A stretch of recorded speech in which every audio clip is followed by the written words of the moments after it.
자, 김관식의 거산호라고 하는 작품을 공부하도록 합니다. 거산호라고 하는 제목이 문제가 되는데 작가는 별로 안 중요하고요. 요거는 못하니까요. 지워주시면 되고요. 자, 거산호 할 때 이 거자가 뭐냐면 live야, 살다. 살 거자야, 살다. 어디에 사냐면 산에서 사는 거지. 그러니까 산에 사는 건데 이 호가 뭐냐면 이게 좋은 호자야, 굿. 그래서 결국 뭐냐면 산에서 사는 게 좋다. 그러니까 이미 제목에 주제가 나와 있는 거죠. 그죠? 예, 이렇게. 자, 이걸 보시고 그럼 이제 본문을 한번 쭉 읽어보면서 분석을 하는데, 자, 오늘 북창을 열어, 북쪽에 있는 창을 열어서 장거리가 아니라 장이 서는 거리야. 장거리를 등지고 산을 향하여 앉은 뜻은 그랬으면 결국 나는 장거리는 보지 않고요. 산을 본다는 얘기고요. 그럼 산이 북쪽에 있겠네요. 그쵸? 예, 이렇게. 자, 앉은 뜻은 그 이유는 사람은 맨날 변해 쌓지만이라는 말이 나오는데 이건 계속 그러니까 우리가 go ing, continue ing, 그러니까 계속해서 변하지만 이렇게 계속이라는 의미가 나와요. 그래서 사람은 맨날 계속 변하지만 태고로부터 푸르러 온 산. 그 결국 뭐냐면 이것은 푸르러 온이라는 말은 변하지 않는 산이 아니냐. 자, 고요하고 너그러워 수하는 데다가 이런 말이 나오는데 수한다는 말은 무슨 뜻이냐면 오래 산다는 얘기, 목숨 숫자거든요. 그러니까 오래 사는 데다가 보옥을 가지고도 그러니까 보물, 옥 이거거든요. 그러니까 이 산에 있는 뭐 열매면 열매, 동물들, 뭐 맑은 시냇물, 맑은 공기 이런 것들을 다 이제 우리가 보옥이라고 얘기할 수 있는 것 같아요. 그래서 보옥을 갖고도 자랑하지 않는 겸허한 산. 그러니까 인간은 자랑하느라 바빠 죽겠는데 산은 절대 자랑하지 않는다라는 이제 이런 얘기를 하고 있는 거니까 산에 대해서 인격을 부여하고 있죠. 자, 마음이 본시 산을 사랑해. 누가? 내가. 예?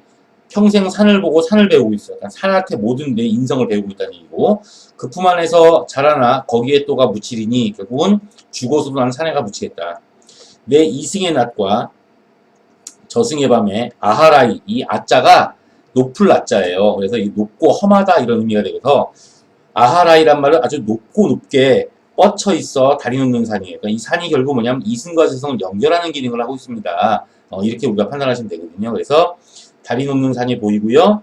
네 품이 내 고향인 그리운 산아 라고 나와 있으니까 나는 산이 고향이에요. 이렇게 돼 있죠. 그 다음에 미역취 한 이파리 산긋한 산 냄새 하고 나와 있죠. 자, 그 냄새를 맡으면 기분이 좋아요. 뭐 이런 뜻이 되겠지. 산에서도 오히려 산을 그리며 꿈 같은 산 전기를 그리며 산다. 마지막에 산에서도 오히려 산을 그리며 꿈 같은 산 전기를 그리며 산다. 이런 말이 나오는데요. 자, 여기서 보는 것처럼 결국 뭐냐면 늘상 산을 지향하는 화자의 모습이 나와 있습니다. 자, 여기까지 보게 되면 결국 뭐냐면 어떤 산에 대한 호감, 맞습니까? 극도의 호감, 그리고 그 이유가 나와 있습니다. 이렇게 판단하시면 되고요. 자, 이 글에서는 일단은 전체적으로 봤을 때 이 작가가 가지고 있는 어떤 탈속적인 태도가 보이죠? 탈속적 태도란 말은 속세에서 벗어나고 이제 뭔가 자연적 이상향을 지향하는 태도가 보입니다. 이렇게 판단하시면 되는 거예요. 자, 그리고 두 번째, 이 시에서는 일단은 뭐냐면 역설이라는 게 사용이 되죠. 역설이 사용되고 있는 부분 찾아서 한번 필기를 해봅시다. 이 두 가지만 보시면 돼요. 되게 단순한 시고요. 여기 보시게 되면 오늘 북창을 열어 장거리를 등지고 산을 향하여 앉은 뜻을 했으면 여기서의 이 장거리가 바로 뭐가 되냐면 속세가 되는 거예요. 그리고 등지고라는 말이 나왔죠? 속세를 부정하는 겁니다. 그죠? 이렇게. 그리고 산은 결국 자연인 거죠. 그리고 향하여 앉았다라는 말은 결국 이 자연을 지향하고 있다는 얘기입니다. 그러니까 속세를 부정하고 자연을 지향하는 화자의 모습이 나와 있고요. 그 이유가 이 앉은 뜻은 했으면 아까 내가 이유라고 얘기했죠. 이유는 사람은 맨날 변하지만 결국 뭐냐면 이제 대조가 사용되고 있어요. 결국은 인간과 자연의 대조가 나옵니다. 대조가 나오고요. 결국 뭐야? 사람은 항상 변해. 가변적인 거고요. 거기에 비해서 이제 이 푸르로온이라는 의미는 푸르다라는 게 중요한 게 아니라 이 푸르로온이라는 말은 태고부터 지금까지 변하지 않고 불루해요. 이런 뜻이니까 푸르로온이라는 말은 불변이라는 의미로 해석을 하셔야겠죠. 우리가 만고상청하리라라고 하는 이게 이제 전자펜이 아니면 한문으로 써줬을 텐데 복잡하니까. 그건 뭐야? 오랜 시간 동안 항상 푸르다라는 뜻입니다. 고전 시간에 자주 쓰이는 표현이고요. 그래서 이건 불변의 의미를 지닙니다. 자, 그리고 고요하고 너그러워 수하는 데다가 자, 일단 기본적으로 여기서부터 시작해서 이제 쭉 뭐가 나오는 거냐면 산을 의인화하고 있다라는 부분에 이제 일단은 뭐 당연한 얘기겠지만 일단 한번 좀 체크해 주시고요. 보옥을 갖고 있는데 자랑하지 않는 겸허한 산이라고 나와요. 이 보옥은 결국 뭐냐면 이제 산에 사는 모든 자연적인 것들, 이것도 될 수 있겠고요. 그 다음에 이미 우리가 뭐냐면 고요하고 너그러워라는 말을 쓰잖아요. 그러니까 결국은 여기서 말하는 보옥은 자연적인 것도 되지만 물질적인 것이 아닌 어떤 정신적인 것들, 인격 뭐 이런 것, 정신적, 인격적인 부분들을 다 갖추고 있음에도 불구하고 자랑하지 않는 겸손한 산이라는 얘기야. 이렇게 이해해 주시면 돼요. 마음이 본시 산을 사랑해 평생 산을 보고 산을 배우네. 누가? 내가라고 했어요. 아까 그렇죠? 예.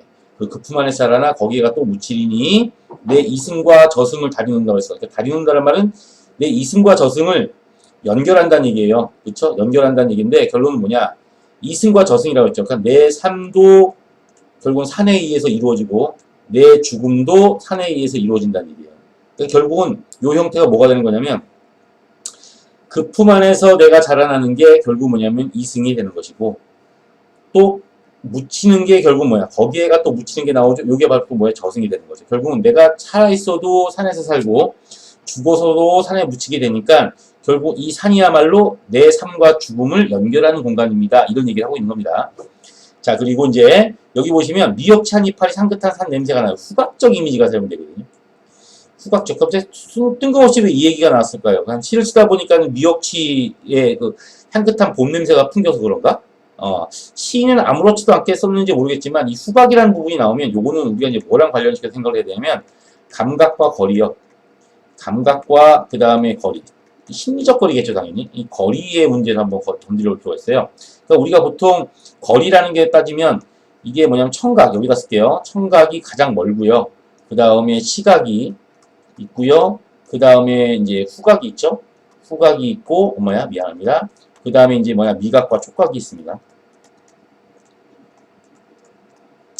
이 청각 같은 경우에는 되게 뭐냐면 부정적으로 생각하면 상실, 긍정적으로 생각하면 동경이나 지향 뭐 이런 것들을 얘기하고 있고요. 이 시각의 의미는 우리가 흔히도 뭐라고 하냐면 관조라는 의미 들어봤죠. 관조, 관찰. 그러니까는 내가 아닌 다른 대상을 바라보는 그런 입장을 보이고 있어요. 이제 여기까지는 좀 거리가 있는데 일단은 기본적으로 뭐냐 후각부터 나타나는데 후각은 넘어가고요. 미각과 촉각이 보이면 얘는 몰입. 심할 경우에는 뭐냐면 우리가 동화라는 말 있죠. 같아지는 거. 동화. 뭐 이런 정서를 보여. 대상에 대한 동화 이런 걸 보여요. 근데 문제는 뭐냐면 이 후각이 조금 문제예요. 이 후각이 좀 상대적인 의미를 지니는데 얘가 시각이랑 비교가 되면 얘는 몰입이라는 의미를 지니고요. 요게 되거든요. 근데 이제 문제는 얘가 이 미각 촉각이랑 만약에 대립이 되면 얘는 관조라는 의미를 지녀요. 근데 이 시는 지금 계속 나오는 게 뭐냐면은 시각과 산에 대해서 시각적인 부분들을 보여주고 있거든요. 그렇다면 여기서 나타나는 이 후각은 자, 이제 시각이라고 하는 어떤 관조적인 자세에서 이제는 뭐냐면 후각이라고 하는 어떤 몰입하는 자세를 보이는 거죠. 몰입 또는 뭐냐면 친화. 그렇죠? 이렇게 된 겁니다. 결국은 미역치 한 이파리 향긋한 산 냄새는 산에 대한 나의 어떤 친근한 감정, 심리적 거리가 매우 가까운 상황을 보여주고 있다고 보시면 돼요. 이 정도를 알았죠? 그 다음에 산에서도 오히려 산을 그리며 여기 나왔네. 우리가 아까 뭐 해야 된다고 그랬어요? 역설 공부해야 된다고 그랬죠. 맞습니까? 그 역설적인 표현이 어디 나오냐면 이 산에 있는데 어떻게 산을 그리고 해? 산이 옆에 있는데. 맞습니까? 이게 역설적 표현에 해당이 된다라고 보는 거죠. 산에서도 오히려 산을 그리며 꿈 같은 산전기를 그리며 산다 했어. 그러니까 결국은 여기서 얘기하는 산과 역설은요, 얘라 겉으로 보기엔 말이 안 되는데 따지고 보면은 이게 진리를 갖고 있다는 얘기예요. 되게 이제 역설 같은 경우에는 보통 현상과 본질, 내면과 외면 이런 것들 사이에 다른 차원을 얘기하거든요. 그러니까 지금 여기서도 마찬가지로 뭐냐면 산에 있을 때 이 산은 뭐냐면은 지리적인 산이야.